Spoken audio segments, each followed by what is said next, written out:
Kamakailan na ilang mga photos ang ibinahagi ni Chris Aquino sa kanyang Instagram at doon nga ay makikitang binubuhat siya ni Bimbi para mag-CR. Napansin din ng mga netizen na sobrang payat na ng binti ni Chris Aquino at wala ng muscle. Sa ilang mga photos na ibinahagi naman ni Ronin Levisten na kamakailan ay dumalaw sa kanya. Ayon sa mga fans, nangangailangan talaga si Chris na makakain ng maayos na protein para magka-muscle.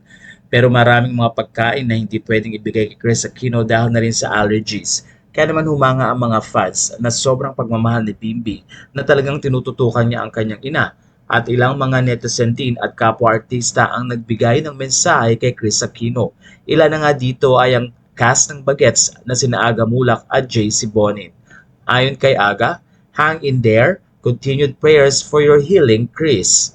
Ayon naman kay JC Bonin na kasalukuyang nasa Amerika, God still performs miracles and an army of believers and angels stands with you, Chris. You are truly a brave soul and a remarkable warrior. Thank you for sharing your journey with us. Your strength and resilience inspire us all.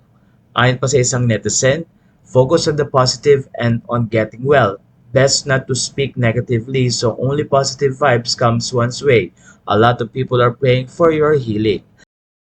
Bumuhos din ang mga mensahe ng ilang mga kapwa-artista tulad ni Julina Magdangal, Bella Padilla, Myrtle Gale, Sofronio Vasquez, Jano Gibbs, Dr. Katsi, Eric Santos, Geneva Cruz at Kenty Pangilinan.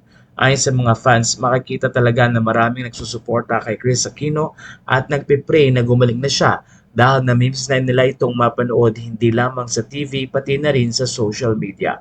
Umaasa naman ang mga fans na magkakaroon ng maraming mga progress ang kanyang pagaling pero ang iba ay patuloy na nananalangin para na rin sa ikagagaling ni Chris Aquino at doon nga ay humanga ang marami dahil na rin sa sakripisyo na ginagawa ni Bimbi na siyang inaasahan ni Chris Aquino.